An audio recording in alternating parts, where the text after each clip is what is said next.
সেটা থাকবে ডানে।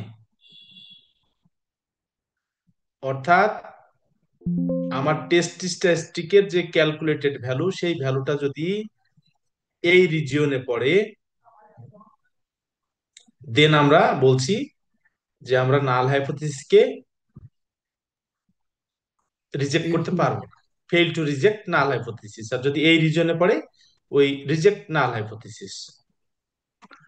একইভাবে আরো কিছু ফিগার যদি আমরা দেখি, রাইট টেল টেস্টের ক্ষেত্রে ব্যাপারটা এরকম যে আমাদের রিজেকশন রিজনটা থাকবে রাইট সাইডে।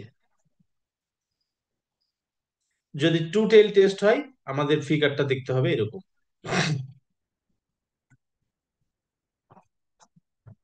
টু টেল টেস্টের ক্ষেত্রে লেফট টেলে থাকবে α/2 2.5%, রাইট টেলে 2.5%। আর মাঝের যে রেড অংশ দেখছো এখানে 95%। তার মানে আমাদের যে টেস্ট স্ট্যাটিস্টিক, আমরা যদি কনফিডেন্স ইন্টারভাল নির্ণয় করি, তাহলে আমাদের রিস্যাম্পলিং অর্থাৎ প্রত্যেকটা স্যাম্পলের জন্য যে কনফিডেন্স ইন্টারভালটা আমরা পাবো, সেই কনফিডেন্স ইন্টারভালের মধ্যে মডেল প্যারামিটার থিটা বিলংস করবে, অথবা ওই র্যান্ডম ইন্টারভাল থিটাকে ক্যাপচার করতে পারবে, তার যে প্রবাবিলিটি সেটা ওভার 95%। তো এখন দেখো এখানে যদি আমরা টেস্ট অফ হাইপোথিসিস এর কথা বলি, আমরা যদিও ইন্টারভাল এস্টিমেশনে আছি, যদি টেস্ট অফ হাইপোথিসিস এর কথা বলি, তাহলে ডিসিশন মেক করার ক্ষেত্রে আমাদের দুটো অ্যাপ্রোচ আছে। একটা হলো পি ভ্যালু অ্যাপ্রোচ, আর একটা হলো ক্রিটিক্যাল ভ্যালু অ্যাপ্রোচ। আমরা এগুলো অলরেডি স্টাডি করেছি। তাহলে critical value approach, critical value অর্থাৎ এই যে আমার এখন কার্সরের মাথাটা যে জায়গায় আছে, এই পয়েন্টটাকে আমরা বলছি কি critical point for right tail. Left সাইডের এই পয়েন্টটাকে আমরা বলছি critical point for left tail. এই ডিস্ট্রিবিউশনটা হলো সিমেট্রিক্যাল ডিস্ট্রিবিউশন।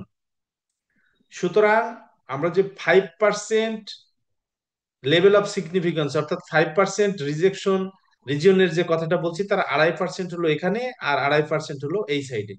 তো এই 2.5% আমরা কি করতে পারি, এই 2.5%কে আমরা পি ভ্যালুর সাথে কম্পেয়ার করতে পারি। অর্থাৎ আমরা যে ডেটা থেকে যে টেস্ট স্ট্যাটিস্টিকের মানটা নির্ণয় করব, সেই টেস্ট স্ট্যাটিস্টিকের জন্য আমরা কিন্তু পি ভ্যালু ডিফাইন করতে পারি। তো আমরা নর্মালি যদি টেস্টটা 5% লেভেল অফ সিগনিফিকেন্স এর জন্য করি, সেক্ষেত্রে আমাদের অবজার্ভ যে P value, observe P value নির্ণয় করার পর আমরা এই যে সাইজ অফ দ্য টেস্টের সাথে কম্পেয়ার করব। যদি লেস দেন ইকুয়াল আলফা হয়, then we reject null hypothesis. Greater than alpha হয়, fail to reject null hypothesis. তাহলে আমরা এখানে তিনটা ফিগার দেখলাম, one sided, two sided, one sided left, one sided right, এবং টু সাইডেড।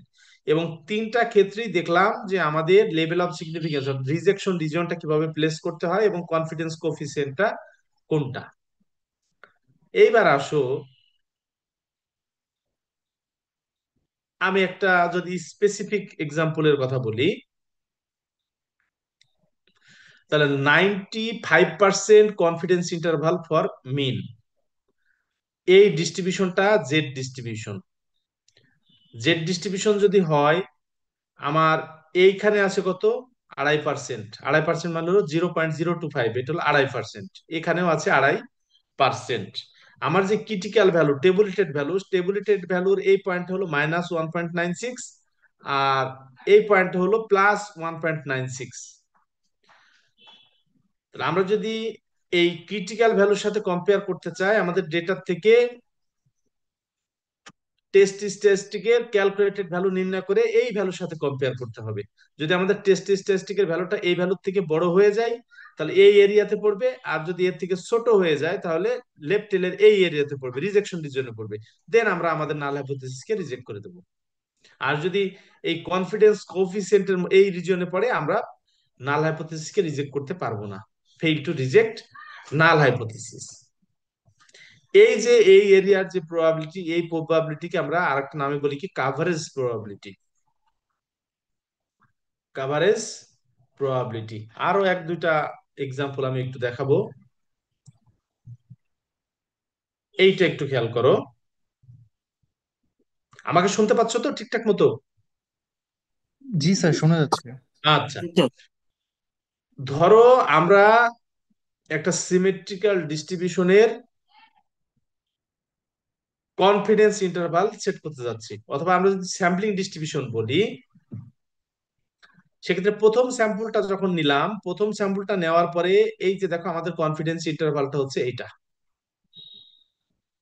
সেকেন্ড স্যাম্পলের জন্য confidence interval, third স্যাম্পলের জন্য কনফিডেন্স ইন্টারভাল। এখন স্যাম্পল মিনের ডিস্ট্রিবিউশন তো আমরা পেয়েছি এটা, স্যাম্পল মিনের ডিস্ট্রিবিউশন আমরা পেয়েছি এইটা।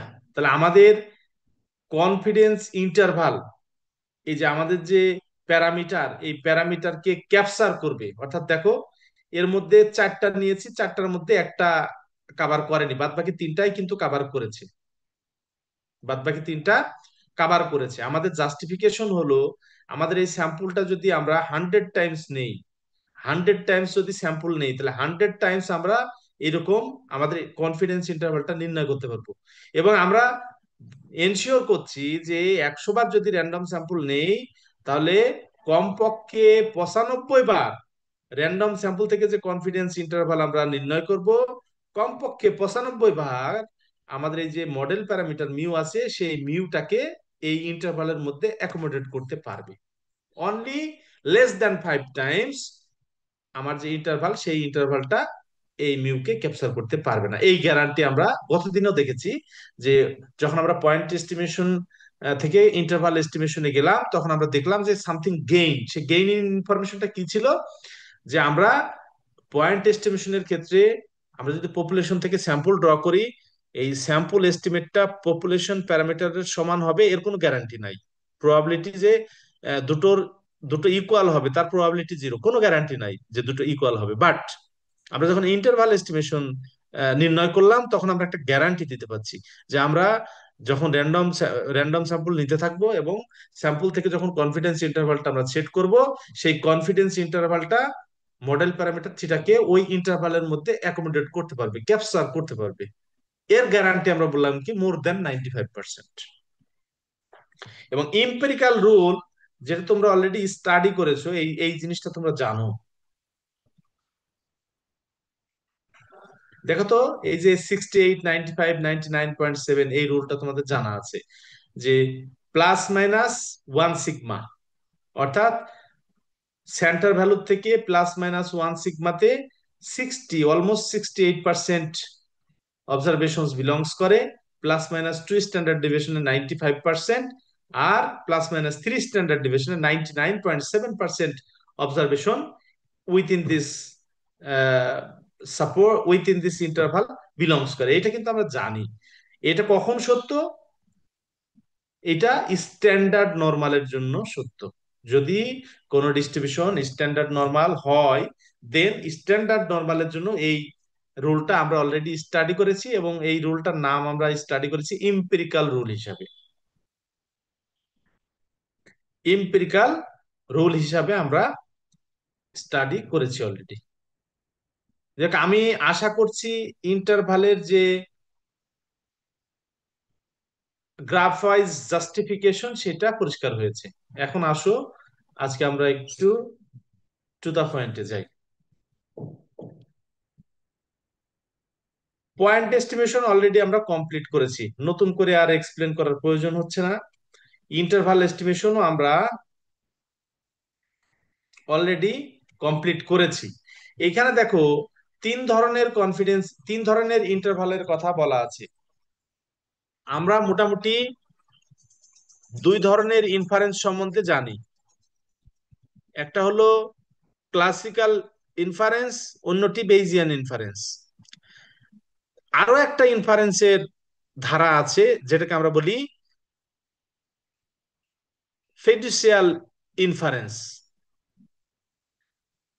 তাহলে এই তিন ধরনের ইনফারেন্স মোটামুটি, তুমি যদি হিস্ট্রি ঘাটো, তিন ধরনের ইনফারেন্স পাবা। তবে আজকের দিনে দুটো আমরা প্র্যাকটিস করে থাকি, এই ক্লাসিক্যাল ইনফারেন্স, আর অন্যটি হলো বেইজিয়ান ইনফারেন্স। ফিডুসিয়াল ইনফারেন্স জনপ্রিয় নয়, এটি রিসার্চাররা খুব বেশি ইউজ করতে চায় না, বাট ইতিহাস ঘাটলে তুমি এই ফিডুসিয়াল ইন্টারভালটা পাবা। ফিশার্স ফিশার নিজেই একটা ইনফারেন্সের ধারা আবিষ্কার করেছেন, সেটাকে আমরা বলছি ওই যে ফিডুসিয়াল ইনফারেন্স। তাহলে কনফিডেন্স ইন্টারভাল নিয়ে আমরা অলরেডি আলোচনা যতটুকু হয়েছে তাতে কনফিডেন্স ইন্টারভাল আমরা শিখেছি যে কনফিডেন্স ইন্টারভাল বলতে কি বোঝায়। কনফিডেন্স ইন্টারভাল যদি ওয়ান সাইডেড হয় তাহলে আমাদের এই যে সাইজ অফ দা টেস্ট যে কোনো একটা টেল থাকবে, যদি লেফট টেল হয় লেফট টেলে থাকবে, রাইট টেল হলে রাইট টেলে থাকবে। কনফিডেন্স বেল্ট আমরা যেটা বললাম যে আমাদের দুটো কোয়ান্টিটি, এই দুটো কোয়ান্টিটি কি বলছি, আমার যে কনফিডেন্স ইন্টারভালের একটা হলো লোয়ার বাউন্ড আর একটা হলো আপার বাউন্ড। এই লোয়ার বাউন্ড আর আপার বাউন্ডের ভিতরে আমার টেস্ট স্ট্যাটিস্টিক বিলংস করবে, তার যে কোএফিসিয়েন্ট সেটা 1 - আলফা অর্থাৎ 0.95। এটাকে আমরা বলছি কি reason of acceptance or confidence belt. এই রিজন অফ অ্যাকসেপ্টেন্স আর অথবা এটাকে নাম বলছি কনফিডেন্স বেল্ট। আর একটা হলো reason of rejection or size of the test or level of significance. তাহলে এখন আসো আমরা পার্টিকুলার একটা এক্সাম্পলে যাই। এখানে একটা র্যান্ডম স্যাম্পলের কথা বলা হচ্ছে। এই স্যাম্পল হলো এন সংখ্যক অবজারভেশনস আছে, যেটা ড্র করা হয়েছে নর্মাল পপুলেশন থেকে, এবং সিগমা স্কোয়ার বলছে কি নোন। আমাদের কি করতে হবে, 100 × 1 - আলফা% কনফিডেন্স ইন্টারভাল নির্ণয় করতে হবে মডেল প্যারামিটার মিউ এর জন্য। আমরা এই কনফিডেন্স ইন্টারভাল নির্ণয়ের ক্ষেত্রে আমরা গতদিন দেখেছিলাম চারটা টেকনিকের মধ্যে তিনটাই হলো inverting test statistic. Inverting test statistic যেটা ইনভার্ট করে আমরা খুব সহজেই কনফিডেন্স ইন্টারভাল নির্ণয় করতে পারি। আর একটা হলো বেইসিয়ান কনফিডেন্স ইন্টারভাল, যেটাকে আমরা বলছি কি ক্রেডিবল ইন্টারভালস।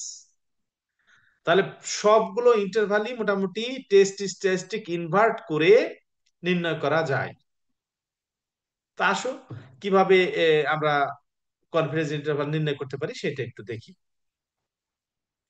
নর্মালিটি টেস্টের ক্ষেত্রে আমার যেহেতু র্যান্ডম স্যাম্পল বলা হয়েছে, নর্মাল ডিস্ট্রিবিউশন থেকে ড্র করা হয়েছে, মডেল প্যারামিটার হলো মিউ অ্যান্ড সিগমা স্কোয়ার। তাহলে এই নর্মাল ডিস্ট্রিবিউশনের নর্মালিটি টেস্টের যে টেস্ট স্ট্যাটিস্টিক সেটা হলো কত, অলরেডি আমরা ডিফাইন করেছি, X bar minus mu divided by sigma by root n. এই হলো আমার টেস্ট স্ট্যাটিস্টিক। এখন এই টেস্ট স্ট্যাটিস্টিকটা কি হবে, আমরা বলছি কি আমাদের বিশ্বাস যে আমরা এই টেস্ট স্ট্যাটিস্টিকটা যদি ক্যালকুলেট করি, এই টেস্ট স্ট্যাটিস্টিকটা আমাদের এই ইন্টারভালের ভিতরে থাকবে। মানে এই টেস্ট স্ট্যাটিস্টিকটা আমরা যেটা পাবো, এই টেস্ট স্ট্যাটিস্টিকটা আমরা যদি র্যান্ডম স্যাম্পল নেই, সেই র্যান্ডম স্যাম্পল সেখান থেকে যদি আমরা কনফিডেন্স ইন্টারভাল নির্ণয় করি, সেই কনফিডেন্স ইন্টারভালটা এই টেস্ট স্ট্যাটিস্টিককে ক্যাপচার করবে, তার প্রবাবিলিটি হলো 1 - আলফা। তার মানে 0.95। কথা বুঝে আসছে কিনা এই কথাটুকু? জি স্যার। হ্যাঁ, আমরা ওই যে ফিগারে দেখালাম যে র্যান্ডম স্যাম্পল আমরা যখন ড্র করছি, র্যান্ডম স্যাম্পল থেকে আমার কনফিডেন্স ইন্টারভাল আমরা মানে কনফিডেন্স ইন্টারভালের লোয়ার লিমিট আর আপার লিমিট নির্ণয় করছি। যতবার রিস্যাম্পলিং করছে অর্থাৎ স্যাম্পল নিচ্ছি ততবারই আমার ইন্টারভালটা চেঞ্জ হচ্ছে।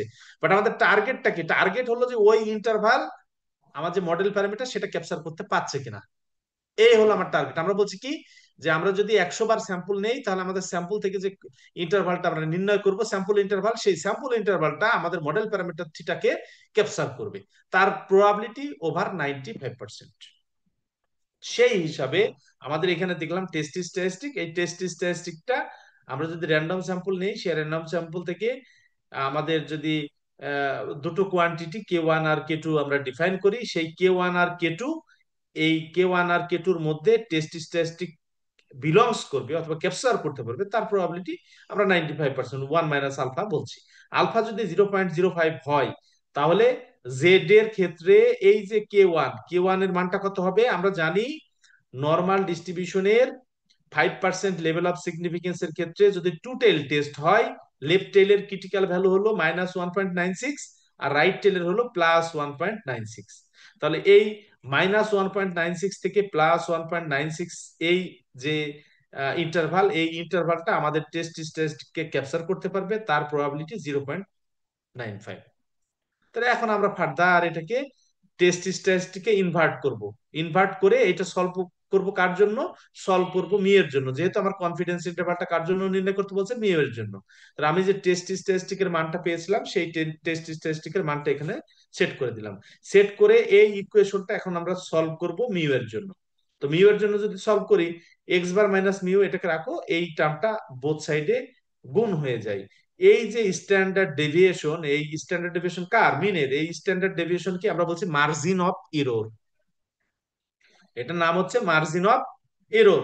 তাহলে ফাইনালি আমাদের এই ইকুয়েশনটা আসলো। এখান থেকে প্রথম দুটো কনসিডার করো। প্রথম দুটো কনসিডার করলে আমরা কি পাই, এক্স বার আর মিউকে লেফটে দিয়ে দাও, তাহলে X bar greater than mu minus this. আর যদি লাস্টের দুটো কনসিডার করি, তাহলে X bar less than mu plus this. তাহলে আমরা যদি না সরি, আমরা মিউ এর জন্য নির্ণয় করবো। যদি মিউ এর জন্য নির্ণয় করি, তাহলে মিউকে এখান থেকে যদি তুমি লেফটে নিয়ে চলে যাও, তাহলে এক্স বার আছে, এটাকে রাইট টেলে নিলে এক্স বার প্লাস দিস, তার মানে mu less than equal this term হবে। আর এই দুটোর জন্য আমার মিউকে সলভ করলে একটা পাবো lower limit mu less than equal this, আর একটা পাবো mu greater than equal this. সুতরাং আমরা একটা ইন্টারভাল পাবো, যে ইন্টারভালটা দেখো এই যে এটা। এইটা সমান আমরা বলছি কি, যে আমাদের যে মডেল প্যারামিটার মিউ, এই ইন্টারভাল মডেল প্যারামিটার মিউকে ক্যাপচার করতে পারবে, সেটা হলো তার প্রবাবিলিটি হলো 0.95। সুতরাং এটাকে আমরা বলছি কি 95% কনফিডেন্স ইন্টারভাল ফর মিউ, যেটাকে যদি আমরা শর্টে লিখি এক্স বার, এই যে একবারে প্লাস মাইনাস দিয়ে লিখে দিয়েছে। এটা হলো লোয়ার লিমিট ওই কনফিডেন্স ইন্টারভালের, আর এইটা হচ্ছে আপার লিমিট।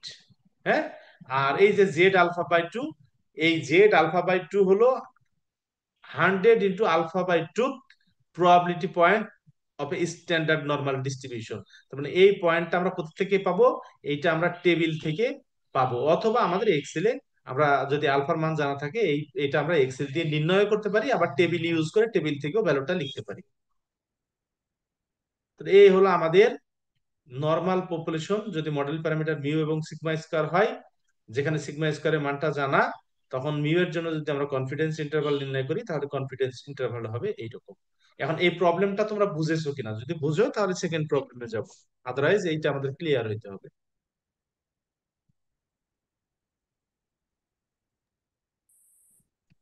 স্যার বুঝতে পারছি।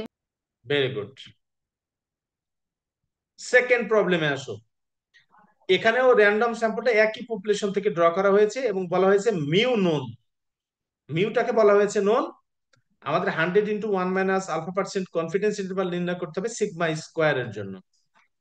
তোমরা স্যাম্পলিং ডিস্ট্রিবিউশনে অলরেডি এই যে এইটা স্টাডি করেছো, sum of X I minus mu square by sigma square, তার মানে কি N S square, N S square by sigma square, এটা কাই স্কোয়ার ডিস্ট্রিবিউশন ফলো করে with N degrees of freedom. মনে আছে এই থিওরেমটার কথা?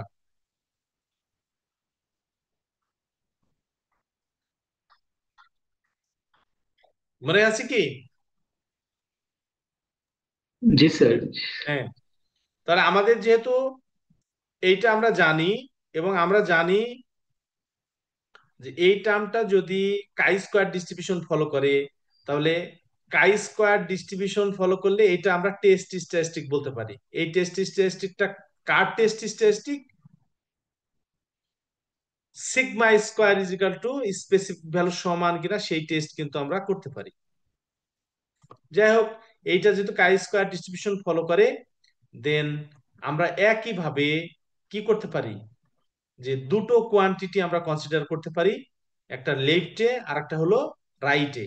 আমার লেভেল অফ সিগনিফিকেন্স কত, যেহেতু two tail test, size of the test হলো আলফা, আলফা বাই টু থাকবে লেফটে এবং রাইটে, দুই দিকেই আলফা বাই টু থাকবে। এখন প্রশ্ন হলো এখানে আলফা বাই টু লিখলো রাইট সাইডে, আর লেফট সাইডে লিখলো 1 - α/2, এটার কারণ কি?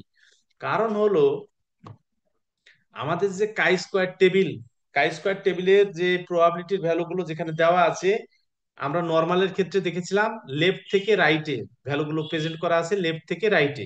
আর কাই স্কোয়ার ডিস্ট্রিবিউশনের ক্ষেত্রে টেবুলেটেড ভ্যালুটা দেওয়া আছে রাইট থেকে লেফটে।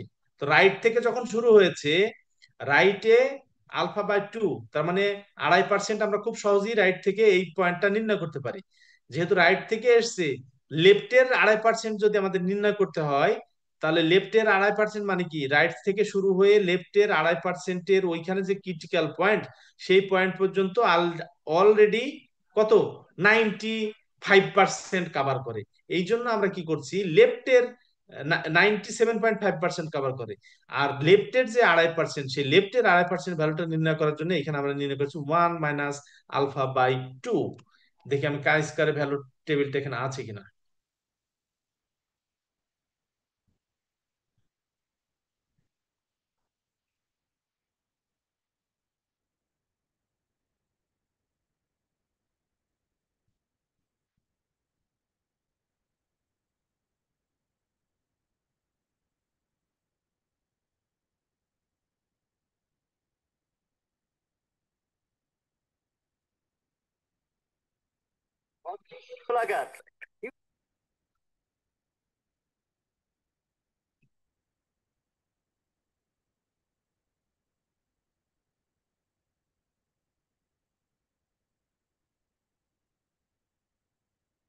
এই কাই স্কয়ার টেবিলটা দেখতে পাচ্ছ তোমরা?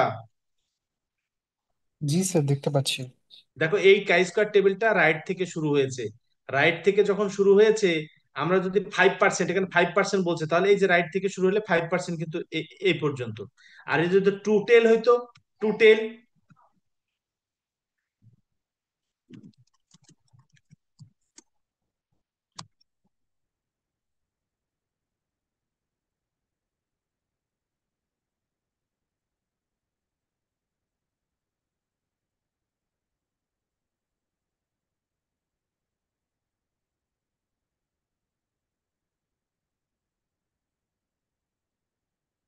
এই একটা পাওয়া গেছে।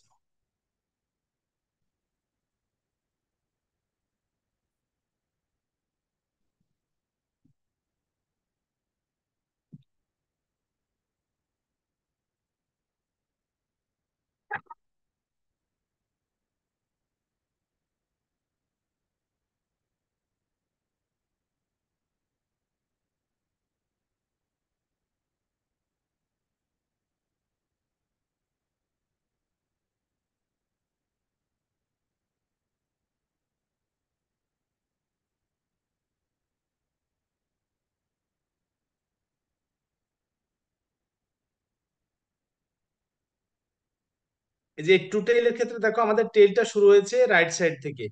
তাহলে রাইট সাইড থেকে যদি শুরু হয়, এই পয়েন্ট থেকে এই যে রেড জোন, এই রেড জোনে 2.5%, আমার এইখানেও তো 2.5% হইতে হবে, বাট আমার এই টেবিলটা রাইট সাইড থেকে কিউমুলেটিভ আকারে আছে। তাহলে কিউমুলেটিভ আকারে যদি আসে, এইটা 2.5%, এটাও 2.5%, আলটিমেট এই পয়েন্টটা আমরা 97.5%-এর জন্য এই যে ক্রিটিক্যাল ভ্যালু, সেটা আমরা পাবো।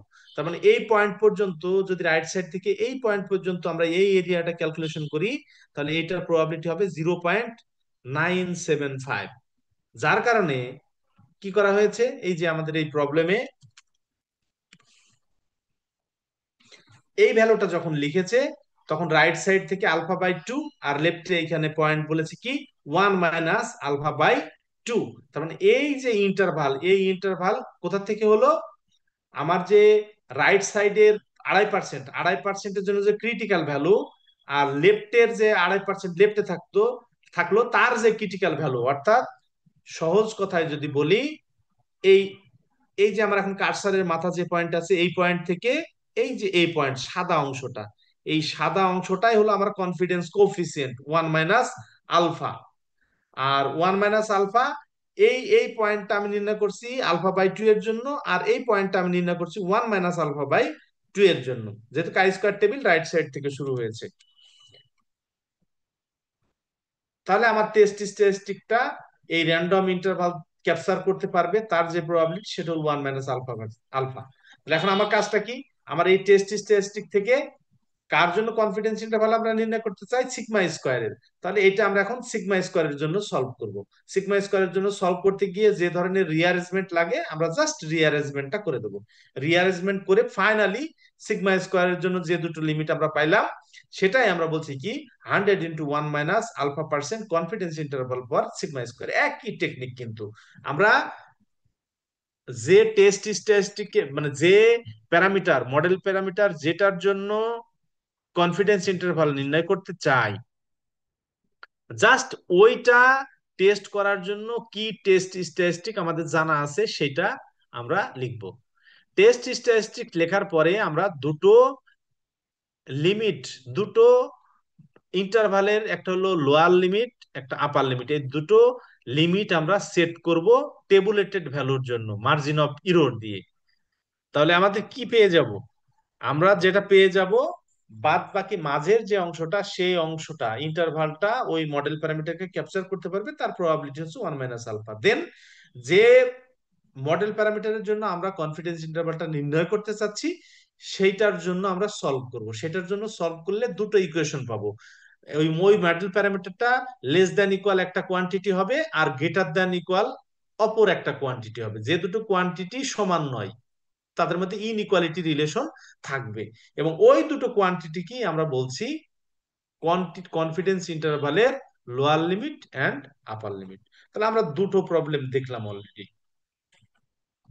এইখানে আরেকটা প্রবলেম আছে, দেখো এটাও র্যান্ডম স্যাম্পলটা ড্র করা হয়েছে নর্মাল ডিস্ট্রিবিউশন থেকে, মিন থিটা আর ভেরিয়েন্স হচ্ছে 9। আমাদের কার জন্য কনফিডেন্স ইন্টারভাল নির্ণয় করতে হবে? থিটার জন্য। থিটার জন্য কনফিডেন্স ইন্টারভাল নির্ণয় করতে হবে, বাট আলফার মানটা কিন্তু এখানে বলে দেয়নি। তাহলে আমরা এখান থেকে কিন্তু আলফা নির্ণয় করতে পারি। কিভাবে নির্ণয় করতে পারি? আমরা দুটো স্ট্যাটিস্টিক টি1 আর টি2, একটা লোয়ার লিমিট একটা আপার লিমিট, দুটো কনসিডার করছি, যেটা ফাংশনাল স্যাম্পল অবজারভেশন আমরা আগে শিখেছি। এখন দেখো, লোয়ার লিমিট আমার কনফিডেন্স ইন্টারভাল নির্ণয় করতে হবে মিনের জন্য। মিনের ক্ষেত্রে আমরা কনফিডেন্স ইন্টারভাল একটু আগে নির্ণয় করেছি।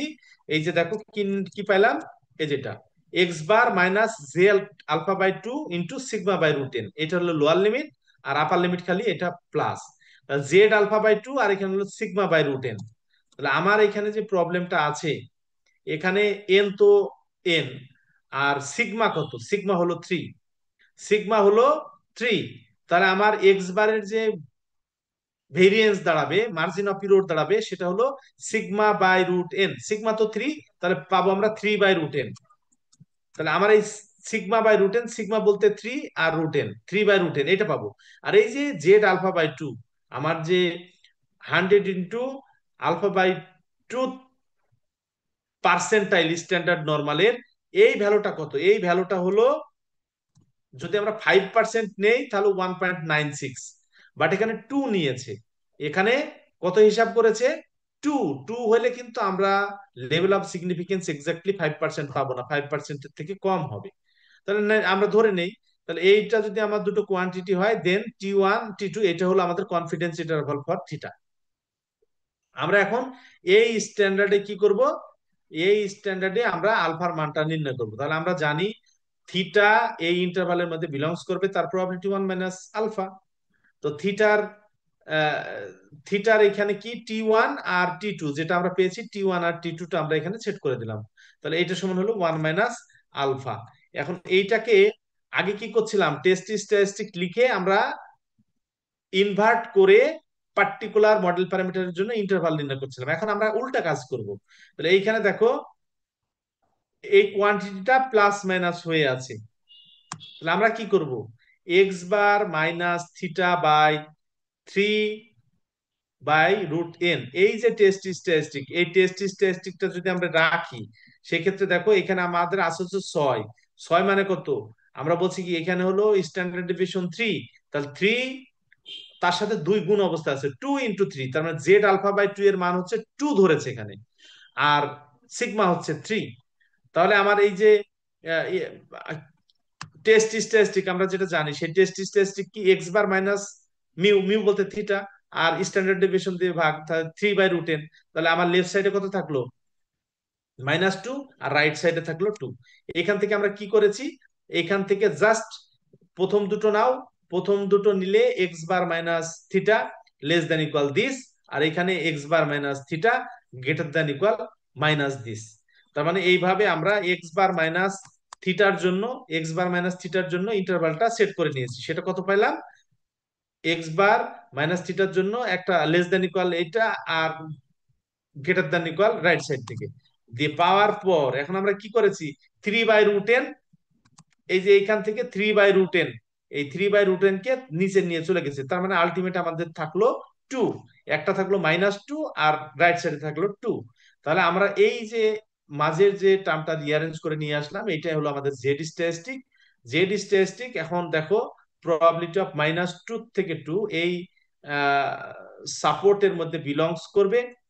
তার যে প্রবাবিলিটি ইম্পিরিক্যাল রুল থেকে আমরা একটু আগে দেখলাম যে +-2 স্ট্যান্ডার্ড ডেভিয়েশনে কত পার্সেন্ট লাই করে, কত পার্সেন্ট অবজারভেশন মনে আছে?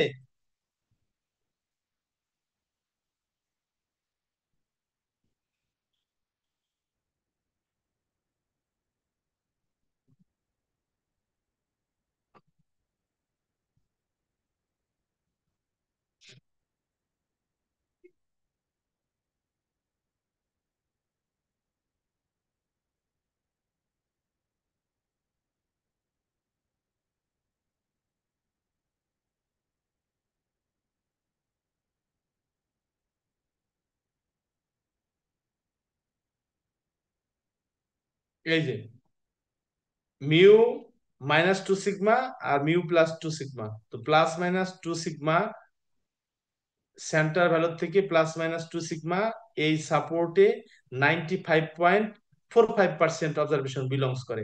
যেহেতু আমাদের ইম্পেরিক্যাল যে রুল, ইম্পেরিক্যাল রুলে 1 সিগমা, 2 সিগমা, 3 সিগমা দিয়ে ব্যাখ্যা করা হয়েছে, এই জন্য এই প্রবলেমটা সহজে বোঝার স্বার্থে, এটা সহজে বোঝার স্বার্থে এই প্রবলেমে এইখানে সরাসরি জেড এর যে ভ্যালু সেটা 2 কনসিডার করেছে। তার মানে এটা +-2 সিগমা, সিগমা বলতে তো এই যে 3/√n, আর +-2 হিসাব করেছে এই জন্য।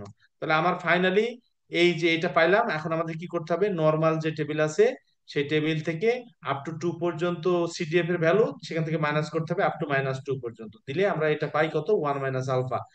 এই ভ্যালুটা এইটা আর এই ভ্যালুটা এইটা।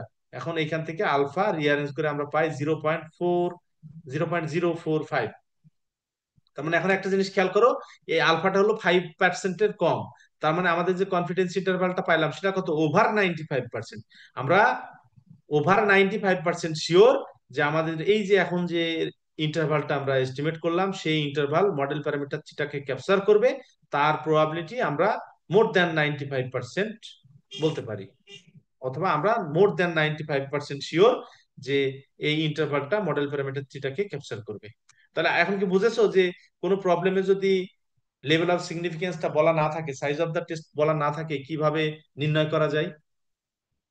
এখন প্রশ্ন আসতে পারে যে আমরা এখানে জেড এর ভ্যালু 2 ইউজ না করে 1.96 ইউজ করতে পারতাম কিনা, যদি করতাম সেক্ষেত্রে প্রবলেম হইতো কিনা, না কোনো প্রবলেম হইতো না, সেক্ষেত্রে সরাসরি 5% পাইতা। এখন +-2 স্ট্যান্ডার্ড ডেভিয়েশনটা আমরা ইম্পিরিক্যাল রুটে যেহেতু ওইভাবে স্টেটমেন্ট করা হয়েছে, এইভাবে নেওয়া হয়েছে, এটা 1.96 দিয়ে করলেও কোনো সমস্যা হইতো না, 1.96 ধরলে 5% আসতো সরাসরি।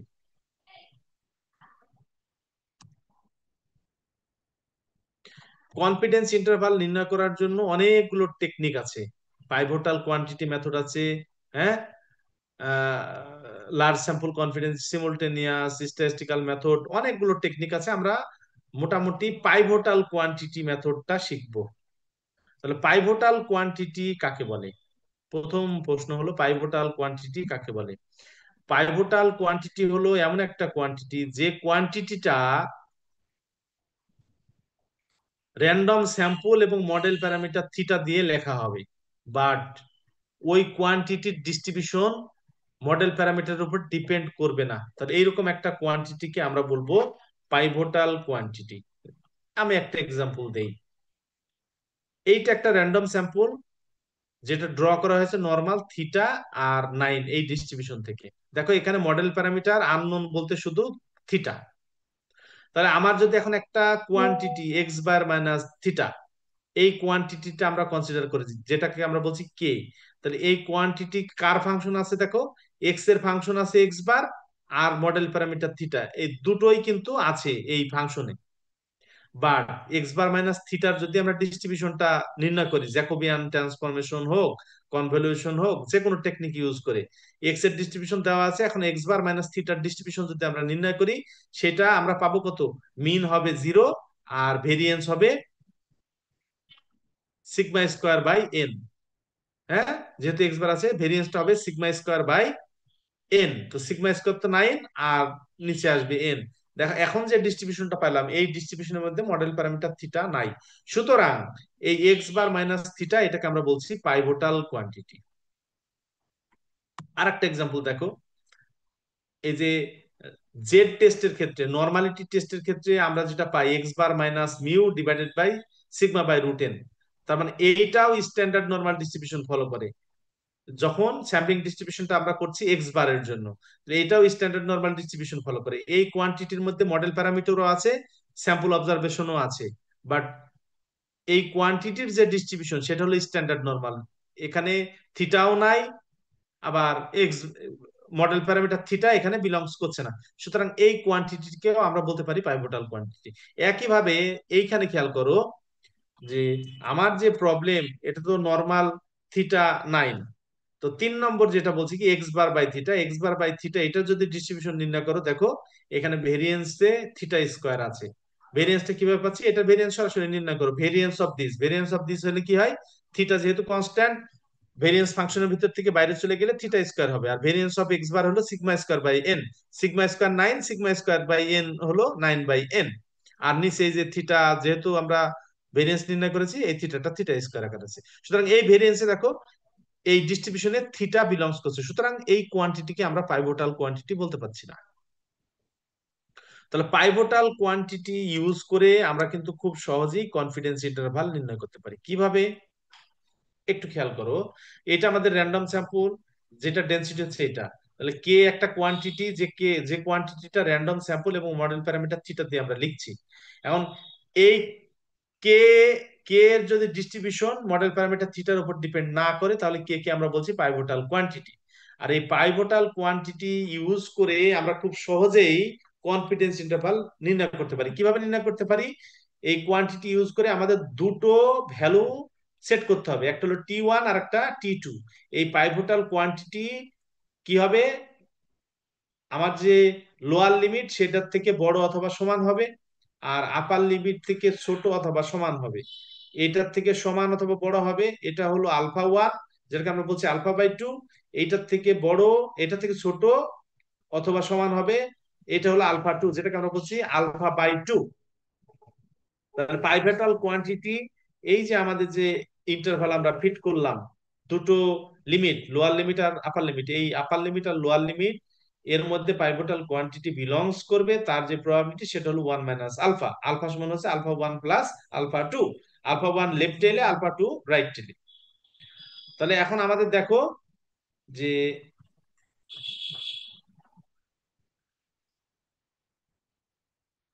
T1 আর T2, এটা হলো আমাদের যে কনফিডেন্স ইন্টারভাল। কনফিডেন্স ইন্টারভালের একটা হলো লোয়ার লিমিট আর একটা হলো আপার লিমিট, এবং মাঝের যে কোয়ান্টিটি, এই কোয়ান্টিটি হলো পাইভোটাল কোয়ান্টিটি। এই পাইভোটাল কোয়ান্টিটি লিখে এখন আমরা কি করব, যার জন্য কনফিডেন্স ইন্টারভাল নির্ণয় করতে বলছে ঠিক সেই প্যারামিটারের জন্য আমরা সলভ করব। সলভ করলেই আমাদের কনফিডেন্স ইন্টারভালটা নির্ণীত হয়ে যাবে, যেমনটি আমরা শুরুতে করেছিলাম। খেয়াল করো, এই যে যে প্রবলেমগুলো আমরা দেখেছিলাম, এই যে যে কোয়ান্টিটি, এই কোয়ান্টিটির ডিস্ট্রিবিউশন হচ্ছে স্ট্যান্ডার্ড নরমাল। সুতরাং এই কোয়ান্টিটি স্যাম্পল অবজারভেশন এবং মডেল প্যারামিটার মিউ আর সিগমার সমন্বয়ে ডিফাইন করা, বাট এর ডিস্ট্রিবিউশনে কোনো মডেল প্যারামিটার নাই। সুতরাং এইটা একটা পাইভোটাল কোয়ান্টিটি। এই পাইভোটাল কোয়ান্টিটির জন্য আমরা দুটো লিমিট সেট করলাম, এবং জেডটা ওই দুটো লিমিটের মধ্যে বিলংস করবে, তারপর আমরা 1 - আলফা। এরপর আমরা কি করলাম, এই পাইভোটাল কোয়ান্টিটির মানটা আমরা এখানে প্লেস করলাম। প্লেস করার পর আমাদের কনফিডেন্স ইন্টারভাল নির্ণয় করতে হবে কার জন্য? মিউ এর জন্য। যেহেতু মিউ এর জন্য নির্ণয় করতে হবে, এই মিউ এর জন্য আমরা সলভ করব। মিউ এর জন্য সলভ করে আমরা যে লিমিট গুলো পাইলাম, একটাকে বলছি লোয়ার লিমিট আর একটাকে বলছি আপার লিমিট, কার? এই মিউ এর কনফিডেন্স ইন্টারভাল।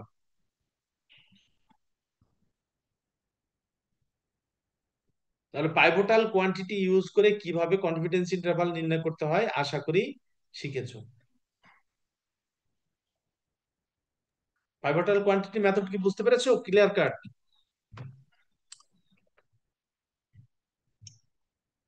বুঝতে পেরেছি স্যার। এখন পাইভোটাল কোয়ান্টিটি মেথড ইউজ করে আরেকটা প্রবলেম দেখবো আমরা। পাইভোটাল কোয়ান্টিটি মেথড ইউজ করে কিভাবে shortest length of confidence interval নির্ণয় করা যায় সেটা আমরা একটু দেখব। একটা র্যান্ডম স্যাম্পল ড্র করছি নরমাল থেকে, সিগমা স্কোয়ার আননোন, আমাদের সিগমা স্কোয়ার আননোন আর কনফিডেন্স ইন্টারভাল নির্ণয় করতে হবে মিউ এর জন্য। এখানে খেয়াল করো, সিগমা স্কোয়ার যেহেতু আননোন, তাহলে আমাদের এখন তো আর কোনো ওয়ে নাই স্যাম্পল ভেরিয়েন্স ইউজ করা ছাড়া। আর আমরা যখন টেস্টটিকে স্যাম্পল ভেরিয়েন্স এস ইউজ করব, সেখান থেকে আমরা কোন টেস্ট পাই? টি টেস্ট। এই স্ট্যাটিস্টিকটা হলো কার? টি টেস্টের। ঠিক আছে।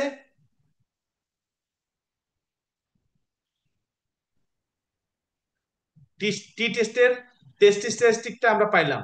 এখন এটা কোন ডিস্ট্রিবিউশন ফলো করে? T distribution with n-1 degrees of freedom, যেখানে এস স্কোয়ারের ফর্মুলা হচ্ছে এটা। তাহলে এই যে কোয়ান্টিটি, এই quantity model parameter mu belongs করছে, হ্যাঁ, বাট আমার যে টি ডিস্ট্রিবিউশনে এই মডেল প্যারামিটার মিউ এর উপরে ডিপেন্ড করছে না এবং সিগমা স্কোয়ারের উপরেও ডিপেন্ড করছে না। তাহলে এই কোয়ান্টিটি হলো পাইভোটাল কোয়ান্টিটি। এখন এই পাইভোটাল কোয়ান্টিটি দুটো লিমিট, যেহেতু সিমেট্রিক্যাল, একটা লেফট সাইডে লিমিট, লোয়ার লিমিট, আর আপার সাইডের আপার লিমিট। এই এই যে আমাদের পাইভোটাল কোয়ান্টিটি এই ইন্টারভালের মধ্যে বিলংস করবে, তার প্রবাবিলিটি 1 - আলফা।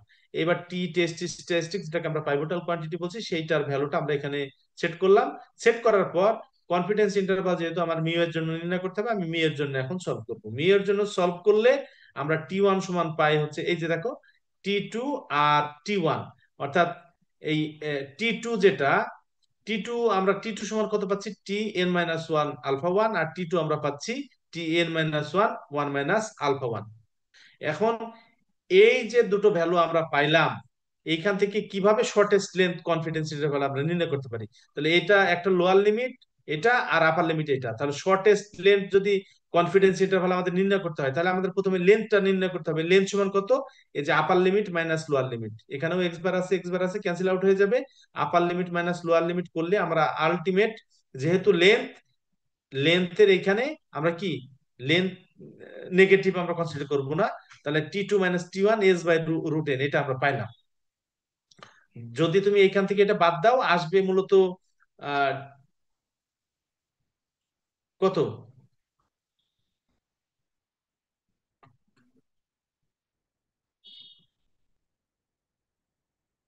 এইটা মাইনাস এইটা, টি2 - টি1, আর মার্জিন অফ ইরর হচ্ছে s/√n। এখন এইটাকে আমরা কিভাবে মিনিমাইজ করব? লেন্থটাকে আমরা মিনিমাইজ করতে হবে। লেন্থটাকে মিনিমাইজ করার জন্য আমরা কি করতে পারি? এই প্রথম যে কন্ডিশন, সেই কন্ডিশনটা কি? আমার যে টি এর ডিস্ট্রিবিউশন, সেটা টি1 থেকে টি2 এটার মধ্যে বিলংস করবে, তার যে কনফিডেন্স সেটা হলো 1 - আলফা। এই শর্ত আমাদের জানা আছে। এখন ইকুয়েশন 1 এর ক্ষেত্রে আমরা যদি এভাবে চিন্তা করি যে টি2টা টি1 এর ফাংশন আকারে আছে, তাহলে আমরা এখন 1 কে যদি ডিফারেন্সিয়েট করি উইথ রেসপেক্ট টু টি1, যেহেতু টি2 কে আমরা বলছি কি ফাংশন অফ টি1, এই জন্য আমরা ডিফারেন্সিয়েট করব উইথ রেসপেক্ট টু টি1। যদি ডিফারেন্সিয়েট করি, এটা আমার আছে ইন্টিগ্রেশন, আমরা আন্ডার ইন্টিগ্রেশন যদি ডিফারেন্সিয়েশন করি, এই যে ফাংশন, এই ফাংশনে একবার টি2 মান বসে আর একবার টি1 বসে। তাহলে টি2 আর টি1 সেট করে দিলে ft টি2 - ft টি1। এখন এই যে ft টি2 - ft টি1, আমরা কি করছি? ডিফারেন্সিয়েশন করছি কার সাপেক্ষে? টি1 এর সাপেক্ষে। তো প্রথমটা আছে কি ft টি2, তো ft টি2 কে আমার ফাংশনটা থাকলো, আর ডি যে ডিফারেন্সিয়েশন টি2 কে আলাদাভাবে যদি ডিফারেন্সিয়েশন করি টি1 এর সাপেক্ষে, dt2/dt1 হয়। আর আরেকটা ফাংশন হলো কত? ft টি1 কে যদি টি1 এর সাপেক্ষে ডিফারেন্সিয়েশন করি 1 হয়। তাহলে আমার এই যে এখান থেকে ডিফারেন্সিয়েশন করলে এই ইকুয়েশনটা আমরা পাই। এখান থেকে সলভ করলে আমরা কি পাই? dt2/dt1 এটা সমান পাই ft টি1/ft টি2। এইটা একটা ইকুয়েশন দিয়ে আমরা রেখে দিলাম। আর এই যে আমরা যে লেন্থটা পেয়েছিলাম, এই লেন্থকে যেহেতু আমরা কি করতে চাচ্ছি? মিনিমাইজ করতে চাচ্ছি, মিনিমাম লেন্থটা আমরা নিতে চাচ্ছি, এবং ডিফাইন করেছি যে টি2 হলো ফাংশন অফ টি1। সুতরাং এটাকে টি1 এর সাপেক্ষে সেকেন্ড, আবার এই লেন্থটাকে টি1 এর সাপেক্ষে ডিফারেন্সিয়েশন করব। এটাকে টি1 এর সাপেক্ষে ডিফারেন্সিয়েশন করলে এইটা dt2/dt1, আর কি আমরা পাই? অর্থাৎ এটাকে আমরা টি1 এর সাপেক্ষে ডিফারেন্সিয়েশন করব, dl/dt1, এটা সমান কত পাবো? এস বাই রুট এন থাকলো, এস বাই রুট এন, আর এই যে এটাকে যদি আমরা টি ওয়ান এর সাপেক্ষে ডিফারেন্সিয়েশন করি DT two by DT one, আর এইটাকে যদি টি ওয়ান এর সাপেক্ষে ডিফারেন্সিয়েশন করি ওয়ান, সমান কি হবে, এই এল যেহেতু লেন্থ কনস্ট্যান্ট, এইটা ডিফারেন্সিয়েশন করলে এইটার ভ্যালু হয় জিরো, আমরা জিরো প্লেস করে দিলাম। এবং দেখো ইকুয়েশন টু থেকে dt two by DT one যে ভ্যালুটা আমরা পেয়েছিলাম সেই ভ্যালুটা এখানে এই যে এই জায়গাটায় সেট করে দিলাম। এটা সমান যদি জিরো হয় তাহলে অটোমেটিক্যালি এটা রাইট সাইডে চলে গেল, এই রেশিও সমান আমরা পাই ওয়ান, তার মানে এফ টি টি ওয়ান সমান হলো এফ টি টি টু। এইটা কখন পসিবল, এটা তখনই পসিবল যদি টি ওয়ান আর টি টু সমান হয়। টি ওয়ান আর টি টু সমান হলে কি হবে, একটা সিঙ্গেল পয়েন্ট হয়ে যাবে, তার মানে আমার ইন্টারভাল এখান থেকে নির্ণয় করা যাবে না। তাহলে আমরা যেহেতু সিমেট্রিক্যাল ডিস্ট্রিবিউশন ডাইরেক্ট সলিউশনে বলতে পারি কি, যেহেতু সিমেট্রিক্যাল ডিস্ট্রিবিউশন এই টি ওয়ান আর t two symmetrically located, but একটা হলো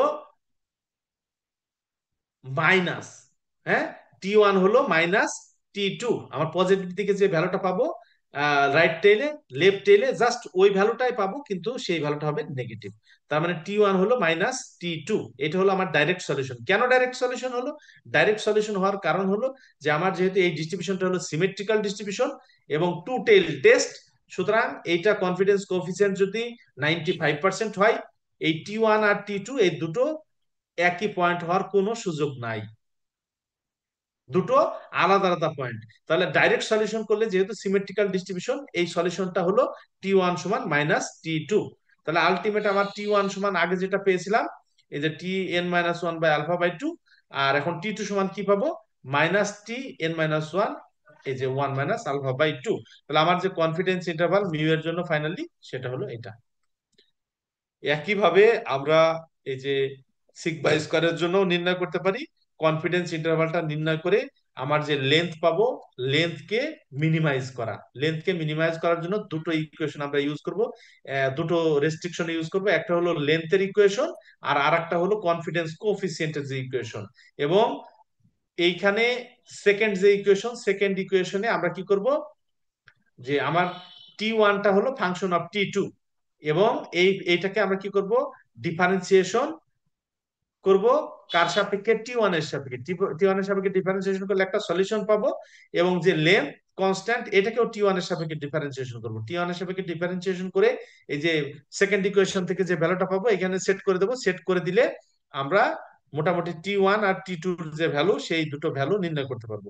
টি ওয়ান আর টি টু ভ্যালু নির্ণীত হয়ে গেলে আমার কনফিডেন্স ইন্টারভালের যে লোয়ার লিমিট আর আপার লিমিট ফিক্সড হয়ে যাবে, সো আমার কনফিডেন্স ইন্টারভালটা নির্ণীত হয়ে যাবে। এই হলো মোটামুটি আমাদের আজকের লেকচার এই পর্যন্ত। যদি বুঝে থাকো ভালো, আর যদি না বুঝো আমরা সেখানে একটু রিপ্লাই করব।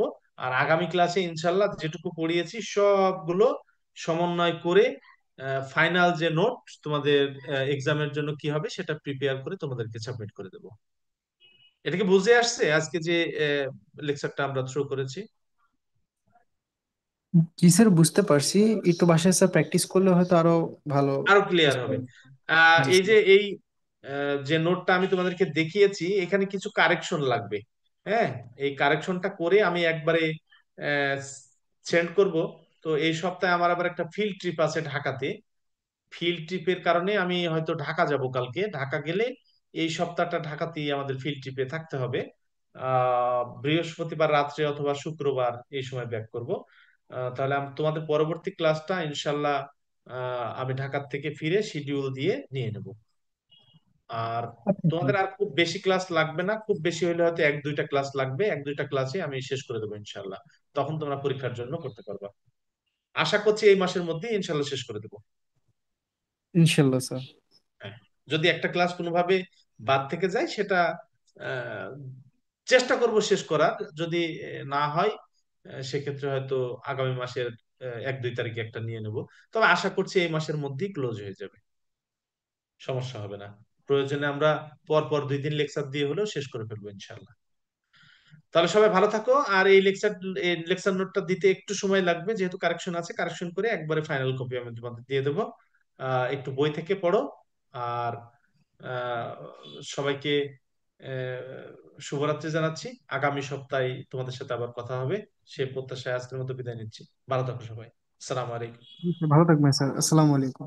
ওয়ালাইকুম আসসালাম রহমতুল্লাহ।